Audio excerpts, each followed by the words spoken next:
YouTube channel Rakesh physics classes में एक बार फिर आपका स्वागत है। और फिर से नए वीडियो के साथ आपके साथ जुड़ने जा रहे हैं।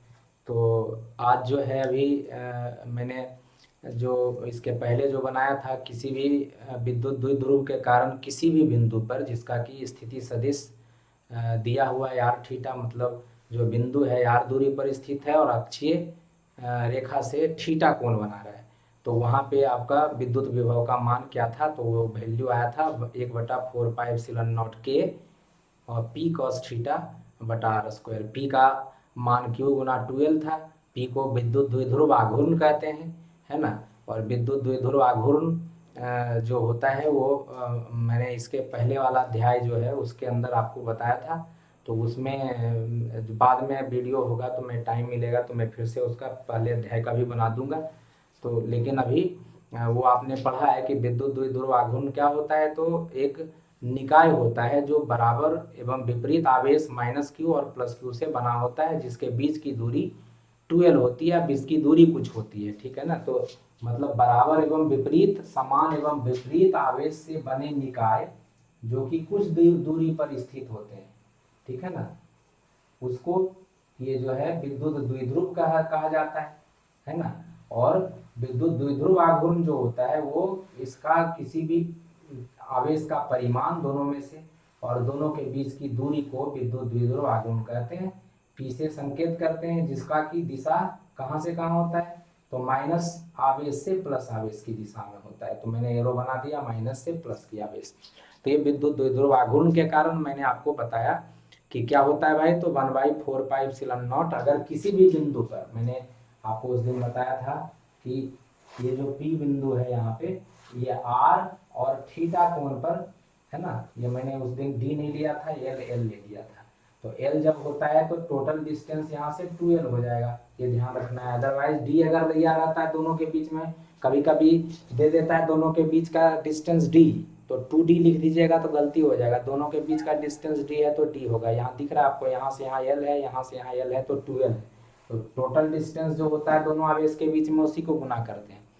और ये P बिंदु पर जो आपका विद्युत विभव आया था मान 1/4πε0 के P cos थीटा, है ना, बटा आर स्क्वायर। तो ये याद रखना है आपको, ठीक है ना। किसी बिंदु पर होता है तो क्या होता है। अभी हम क्या करेंगे, विद्युत विभव और विद्युत क्षेत्र की जो तीव्रता ई होती है उसमें हम संबंध स्थापित करेंगे, ठीक है ना। तो विद्युत विभव एवं विद्युत क्षेत्र की तीव्रता के बीच संबंध,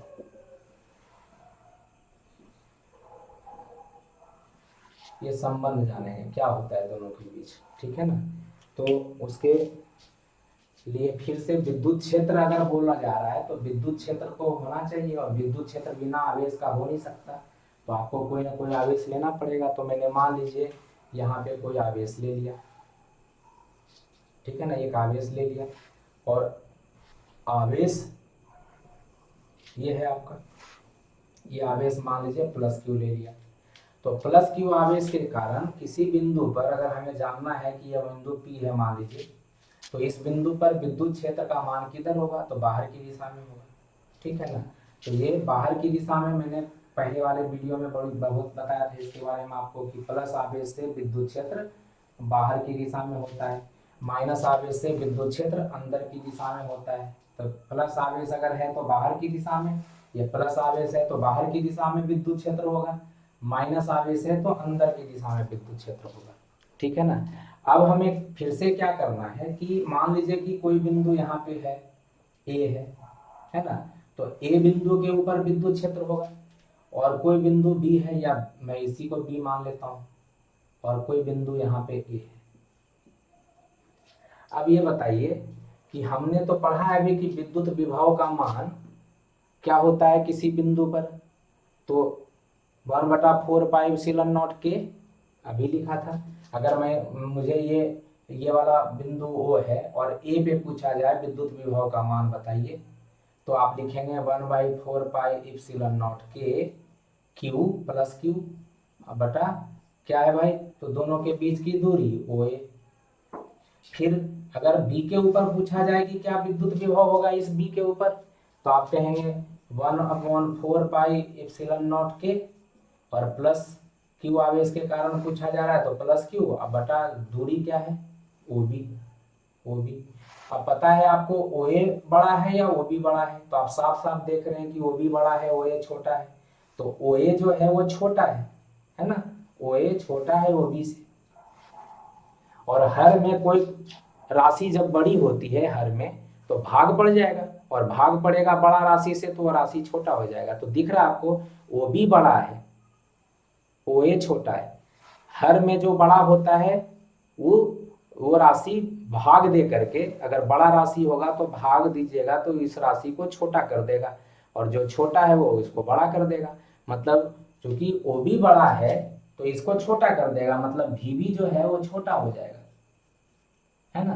भी बी छोटा हो जाएगा और भी ए बड़ा हो जाएगा, तो भी ए बड़ा हो जाएगा। क्या पता चलता है कि आवेश से जो बिंदु नजदीक है, पी बिंदु नजदीक है, ए बिंदु उससे दूर है, बी बिंदु सबसे दूर है, तो सबसे ज्यादा विद्युत विभव का मान उस बिंदु पे होगा जो सबसे नजदीक है। तो इस पे विद्युत विभव का मान, इससे ये पता चलता है कि विद्युत विभव का मान 4 से जैसे जैसे दूर जाते हैं घटता जाता है। मतलब बी का विभव ज्यादा, बी का विभव कम होगा, ए का विभव उससे ज्यादा होगा, पी का विभव सबसे ज्यादा होगा। तो हम मान लेते हैं कि यहाँ का विभव भी है, तो यहाँ का विभव उससे ज्यादा होगा, तो मान लेते हैं वो उसका विभव भी प्लस डी भी है। बहुत ज्यादा डिफरेंस नहीं है क्योंकि ए और बी के बीच का डिस्टेंस हम डी एक्स मानते हैं। और पिछले वाले क्लास में हमने बोला था कि जब दो बिंदु के बीच का डिस्टेंस बहुत छोटा है, dx जब लिखा जाता है d, तो उसको बहुत छोटा बोलते हैं जिसको कि मापना बहुत ही मुश्किल काम है, ठीक है ना। और वैसे केस में अगर आप यहाँ से पोटेंशियल, यहाँ से विद्युत विभव यहाँ का अगर जानना चाहते हैं तो इसके रेस्पेक्ट में इसका मान ज्यादा तो होगा लेकिन बहुत ज्यादा भी नहीं होगा, क्योंकि ये दूरी भी बहुत ज्यादा नहीं है। आप कह रहे हैं दूरी को ऐसा हमने लिया है कि जो जनरली उसको मापना लगभग असंभव है, तो इसका मतलब है कि जब दूरी बहुत छोटा ले लिया आपने तो विद्युत विभव में भी बहुत कम ही अंतर आएगा, इससे बहुत नजदीक ही है, तो अंतर तो होगा लेकिन बहुत कम होगा, इसलिए बहुत कम अंतर दिया मैंने। ये भी है, इससे ये बड़ा होगा क्योंकि जैसे जैसे नजदीक जाएंगे विद्युत विभव बढ़ता जाएगा, इसका मतलब ये भी है तो ये थोड़ा सा बढ़ेगा, तो भी प्लस डी भी इसलिए लिखा है, ठीक है ना। तो इसी चीज को मैंने जो यहाँ समझाया इसको हम लिखेंगे, ठीक है ना। तो ये ध्यान रखना है आपको। अब इसको मान लीजिए, माना कि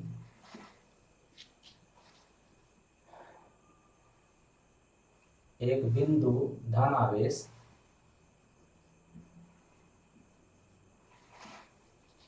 एक बिंदु धनावेश प्लस क्यू, ठीक है ना, प्लस क्यू के विद्युत क्षेत्र में स्थित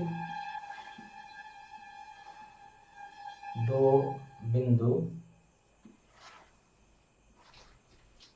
बी, दो बिंदु ए तथा बी है, जिसका विद्युत विभव क्रमशः V प्लस dV एवं V है, ठीक है ना, तथा या एवं बिंदु के बीच की दूरी dx है। तो अब B बिंदु पर विद्युत क्षेत्र का मान निकल सकता है, अतः बिंदु B पर विद्युत क्षेत्र ठीक है ना, का मान अगर लिखना है तब, अदरवाइज इसके लिए आपको पता है प्लस आवेश से है तो विद्युत क्षेत्र होगा, और विद्युत क्षेत्र क्या होगा, तो 1/4 पाई एप्सिलॉन नॉट के, है ना। और विद्युत क्षेत्र सदिश राशि होता है तो प्लस क्यू है तो प्लस क्यू नहीं लिखेंगे, हमने कहा है सदिश राशि होता है केवल परिमाण लिखते हैं बटा इसके और इसके बीच की दूरी लेते हैं। तो अगर इसके और इसके बीच की दूरी मान लेते हैं यहाँ से यहाँ x है,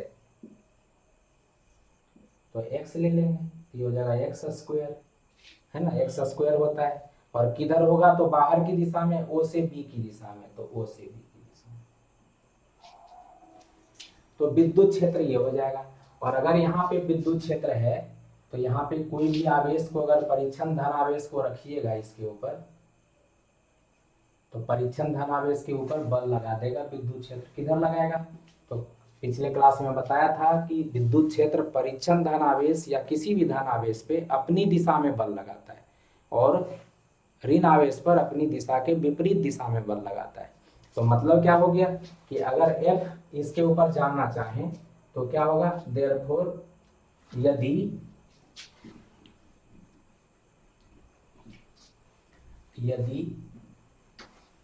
बिंदु B पर परीक्षण धन आवेश Q नॉट स्थित हो, यदि बिंदु B पर परीक्षण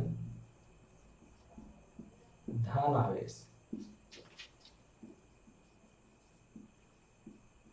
प्लस Q नॉट स्थित हो, तो उस पर लगने वाला विद्युत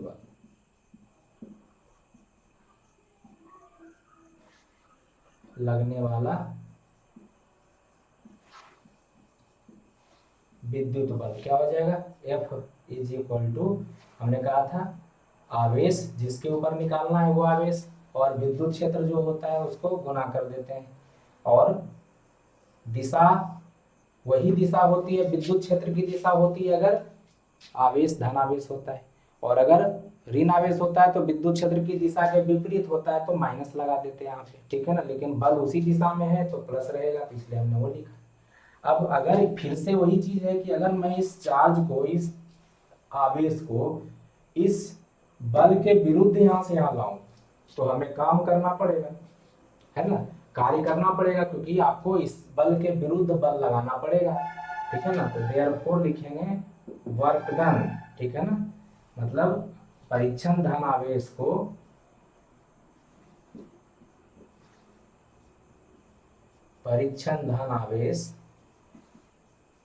प्लस Q नॉट को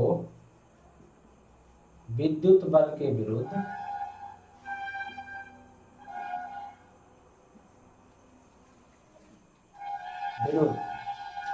B से A तक लाने में किया गया कार्य क्या हो जाएगा, तो छोटा होगा, क्योंकि dx B से A लाइएगा तो dx दूरी है, तो काम भी बहुत छोटा होगा, तो उसको लिखेंगे dw, और dw लिखिएगा तो क्या हो जाएगा भाई, तो इसके अगेंस्ट में बल लगाइएगा, वो बल इधर होगा, है ना, उतना ही बल लगाना पड़ेगा, और विस्थापन कितना होगा dx, तो आपको पता है कि अगर आप इधर लेंगे तो होता है F, आप जो बल लगाएंगे वो इसके बराबर लगाएंगे लेकिन विपरीत दिशा में लगाएंगे, तो बल तो वही रहेगा परिमाण में, लेकिन दिशा विपरीत हो जाएगी, तो माइनस लिखना पड़ेगा, है ना। तो हमने कहा था कि उसमें क्या करना पड़ेगा, तो आपको लिखना पड़ेगा ये जो बल है तो -F गुना dx, है ना, cos 0 डिग्री, क्योंकि जो बल है आप इधर लगाएंगे बल, ठीक है ना, और जो विस्थापन है वो भी इधर ही है dx, तो थीटा का मान 0 डिग्री होगा। आप जो बल लगा रहे हैं वो भी बल उतना ही है, Q नॉट E के बराबर है, लेकिन दिशा विपरीत है इसलिए माइनस लिखना पड़ेगा, तो ये हो जाएगा -Q नॉट E, माइनस हमने जानबूझ करके पहले ही रख दिया, ठीक है ना, ध्यान रखिएगा ये, इन्हें कि फिर माइनस माइनस करके रख दीजिएगा, तो dx और ये हो गया cos 0 का मान 1। ठीक है ना। f इधर लग रहा है, इधर लगाएंगे तो माइनस के साथ लिखना पड़ेगा। 2 बार माइनस लिख दीजिएगा तो फिर तो प्लस ही हो जाएगा, तो वो नहीं करना है। तो ये हो जाएगा Q naught E D X, तो ये डी डब्ल्यू हो गया। देयरफॉर डी डब्ल्यू बराबर Q naught E D X. Q naught को इधर ले लीजिए तो क्या हो गया, डी डब्ल्यू बटा Q naught is equal to, ये माइनस साइन है, ये minus sign, minus E D X. और डी डब्ल्यू बटा क्यू नॉट जो होता है वो क्या होता है, तो हमने बताया इसी को पोटेंशियल डिफरेंस बोलते हैं ना। यहाँ से यहाँ तक आने में जो किया गया कार्य है वो डी डब्ल्यू, वही तो आया डी डब्ल्यू। और किसको लाए, तो क्यू नॉट को लाए, तो बोले थे इसी को बोलते हैं V A minus V V, इसी को तो बोलते हैं V A minus V V, विद्युत विभवांतर। इसी से परिभाषित किया था हमने, माइनस ई डी एक्स, इसी से परिभाषित किया था ना। आप देख लीजिए, तो ये आपको इसलिए ध्यान रखना है, पहला वाला जो हमने बताया था उसको अच्छे से समझना है आपको। ठीक है, तो ये हो गया क्या, दैट इम्प्लाइज वी ए का वैल्यू, यहाँ पे वी ए का वैल्यू क्या लिए थे, V plus D V, minus V B का वैल्यू वी है तो वी ले लिया, माइनस ई डी एक्स हो गया, वी से वी कैंसिल हो गया, ये D V is equal to minus E D X हो गया। और ये ई को रहने देते हैं, माइनस को इधर ले आते हैं तो हो गया माइनस डी वी, और डी एक्स को इधर ले आए तो D V by D X is equal to, तो ई का जो वैल्यू आ रहा है वो आ रहा है minus D V by D X. इसको कहते हैं, ऊपर है पोटेंशियल डिफरेंस, नीचे है दूरी। तो दूरी के साथ विभव में जो परिवर्तन होता है इसको कहते हैं पोटेंशियल ग्रेडियंट, विभव प्रवणता। ठीक है ना। तो ये जो हो गया that means E is equal to minus D V by D X, इसको कहते हैं नेगेटिव, नेगेटिव तो है ही, है ना, नेगेटिव ऑफ पोटेंशियल ग्रेडियंट, इसको ऐसे लिख देते हैं नेगेटिव ऑफ पोटेंशियल ग्रेडियंट। ठीक है ना, इसको कहते हैं ऋण विभव प्रवणता। ठीक है ना, तो ऋणात्मक या ऋणात्मक जो भी ऋण कह लीजिए, ऋणात्मक विभव प्रवणता।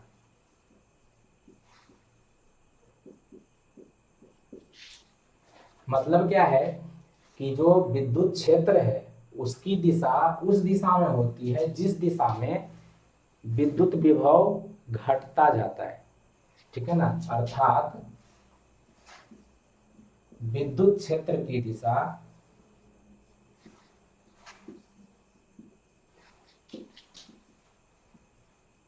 ठीक है ना उस दिशा में होती है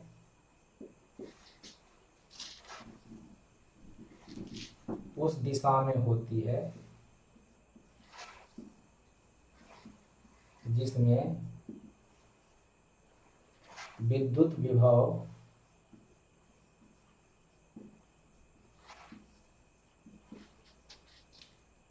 का मान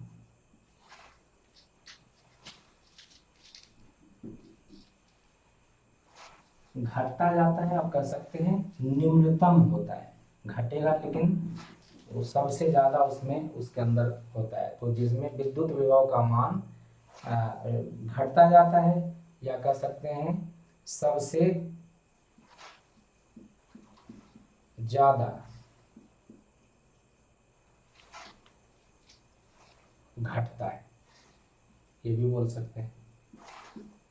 ठीक है ना, तो विद्युत प्रवणता जहां पे सबसे कह सकते हैं कम होती है, कम उस डायरेक्शन में सबसे ज्यादा जो विद्युत प्रवणता होती है वो तेजी से घटती है, उसको हम बोलते हैं विद्युत विभव क्षेत्र। उस दिशा को विद्युत क्षेत्र की दिशा मानते हैं। मतलब ऐसे भी आपने देखा ही है कि अगर आपका ये जो क्या कहते हैं, अगर विद्युत आवेश है तो यहाँ पे जो विद्युत विभव का मान होगा वो ज्यादा होगा, यहाँ पे विद्युत विभव का मान कम होगा, यहाँ पे विद्युत विभव का मान और कम होगा। तो आपको पता है वी ए बड़ा है वी से, वी बड़ा है वी से, तो दिख रहा है। और विद्युत क्षेत्र प्लस से किधर होता है, तो बाहर की दिशा में होता है। ये प्लस से किधर होता है, तो बाहर की दिशा में होता है, तो दिख रहा है। यहाँ पे विद्युत क्षेत्र इधर है, यहाँ पे भी विद्युत क्षेत्र इधर है, यहाँ पे भी विद्युत क्षेत्र इधर है। तो विद्युत क्षेत्र बाहर की दिशा में, और बाहर की दिशा में जिस दिशा में विद्युत क्षेत्र है उस दिशा में क्या हो रहा है, तो उस दिशा में आपको दिख रहा है कि जो विद्युत विभव का मान है वो घटता जाता है, लेकिन सबसे स्टीपेस्ट घटता है, मतलब सबसे ज्यादा तेजी से घटता है।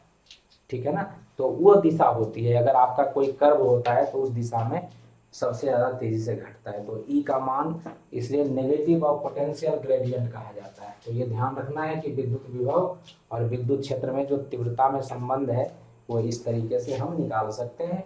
और यहाँ से आपको दिखता है कि यहाँ से ई का जो विद्युत क्षेत्र का एस आई मात्रक है, यहाँ से पता चलता है विद्युत क्षेत्र ई, विद्युत क्षेत्र ई है ना का एस आई मात्रक। तो ऐसे आपने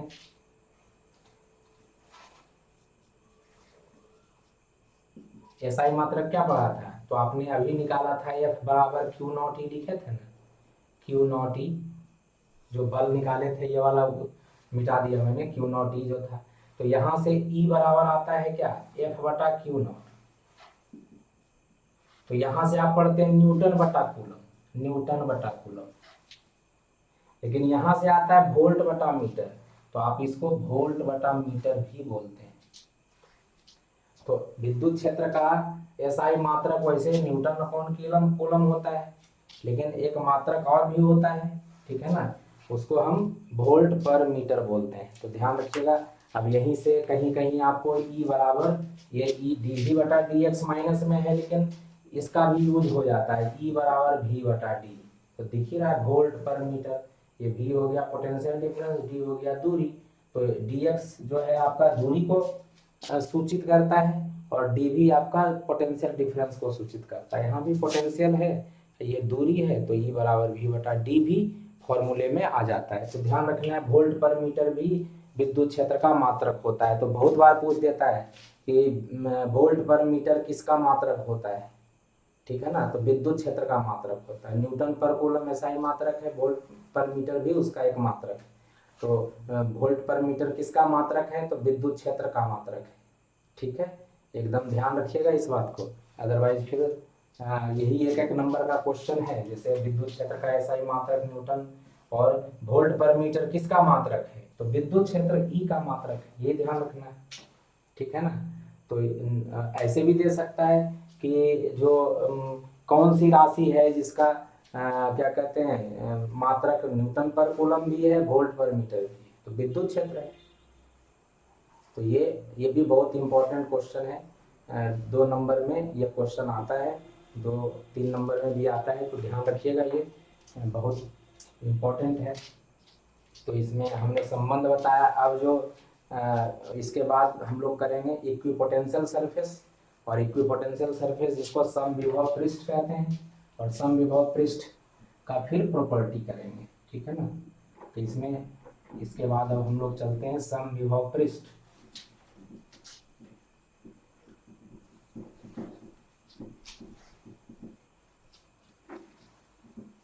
इक्विपोटेंशियल सरफेस, तो समविभव पृष्ठ इक्विपोटेंशियल सरफेस नाम से ही पता चलता है। सम का मतलब बराबर, विभव का मतलब विभव है ही, और पृष्ठ का मतलब ऐसा सरफेस जिसका कि हर एक बिंदु का जो विभव है, विद्युत विभव है, वो बराबर हो।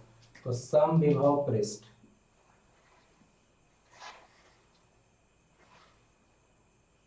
समविभव पृष्ठ जिसको हम इक्विपोटेंशियल सरफेस बोलते हैं।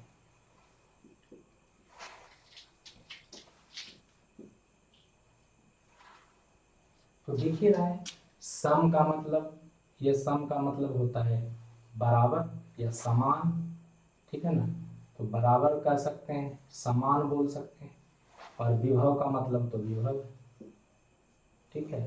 तो ऐसा पृष्ठ जिसके प्रत्येक बिंदु का विभव बराबर, ऐसा पृष्ठ जिसके प्रत्येक बिंदु का विभव बराबर हो, वैसे पृष्ठ को समविभव पृष्ठ या इक्विपोटेंशियल सरफेस कहते हैं, ठीक है। तो इसको लिख सकते हैं, है ना, वह पृष्ठ, पृष्ठ भी बोल सकते हैं, तल भी बोलते हैं, जिसके प्रत्येक बिंदु का विद्युत विभव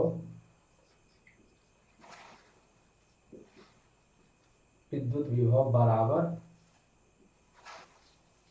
अथवा समान होता है, बराबर अथवा समान होता है, उसे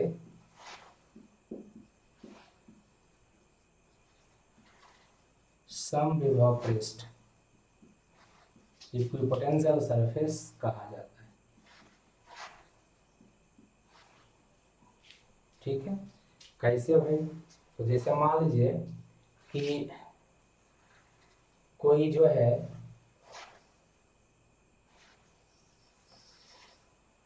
यहाँ पे है ना, यहाँ पे कोई धन आवेश है, तो धन आवेश से r दूरी पर अगर लिया जाए कोई भी सरफेस, तो कैसा सरफेस होगा? वो एक स्फेरिकल सरफेस, जिसको गोलाकार सरफेस बोल सकते हैं, है ना, गोलाकार सरफेस बोल सकते हैं। अब इस गोलाकार सरफेस जो है ये गोलीय सरफेस है, गोलीय पृष्ठ, स्फेरिकल सरफेस।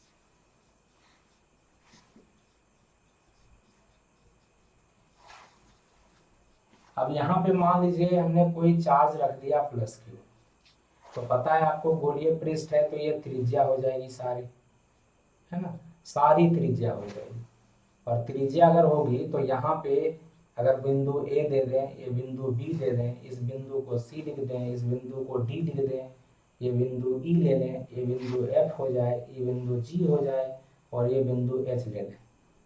और आपसे बोला जाए कि बताइए पोटेंशियल ए का क्या होगा, तो ए का पोटेंशियल लिखने के लिए क्या करते हैं? 1/4 पाई इप्सिलॉन नॉट के, अगर माध्यम में है तो आवेश है जो, तो आवेश ले लेंगे प्लस क्यू, है ना। आवेश से ए पे पोटेंशियल जानना है, तो आवेश से कितनी दूरी पर स्थित है?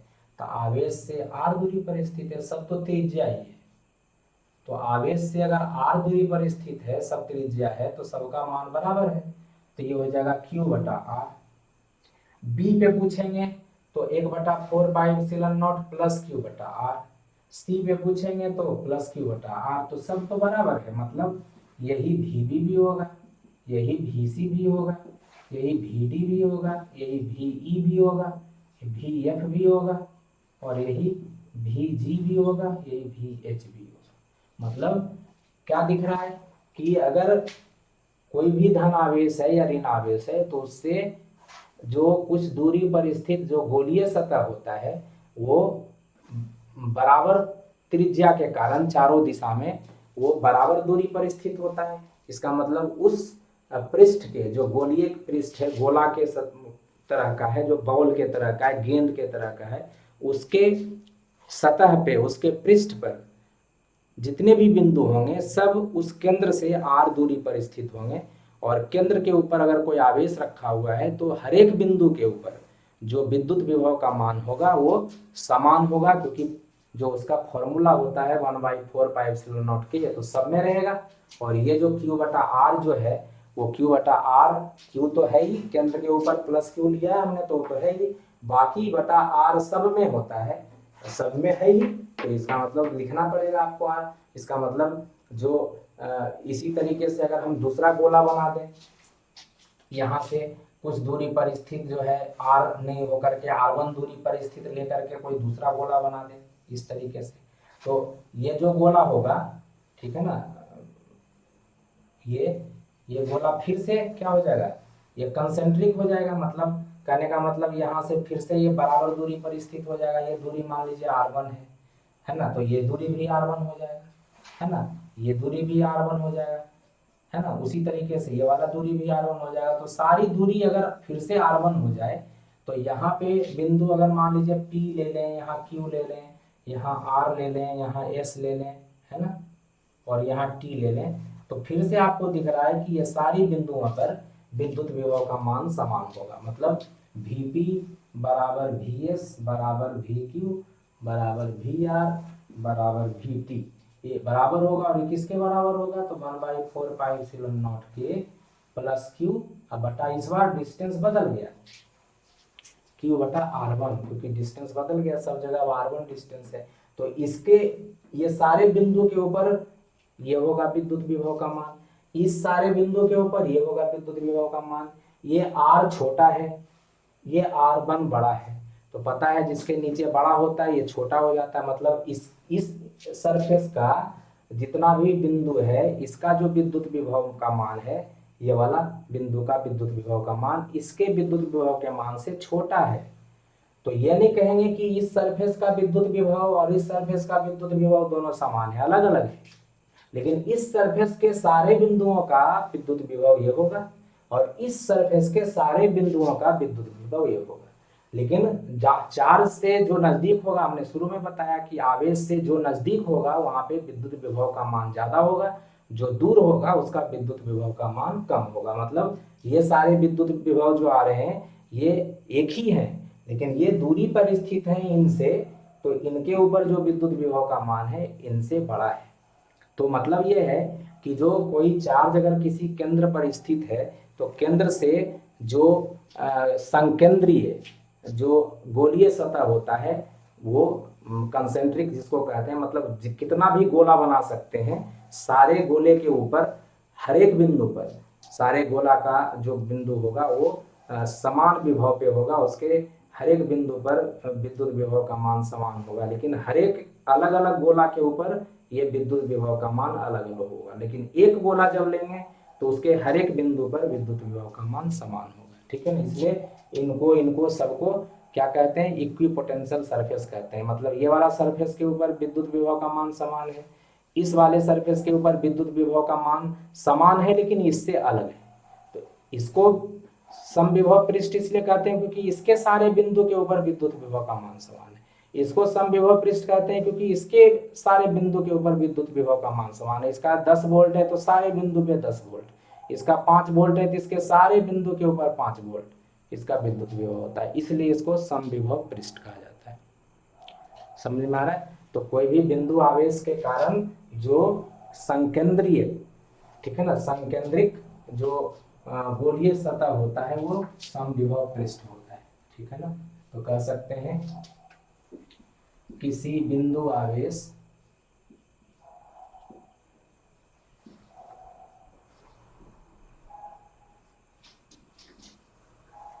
के कारण संकेंद्रीय, कॉन्सेंट्रिक जिसको कहते हैं,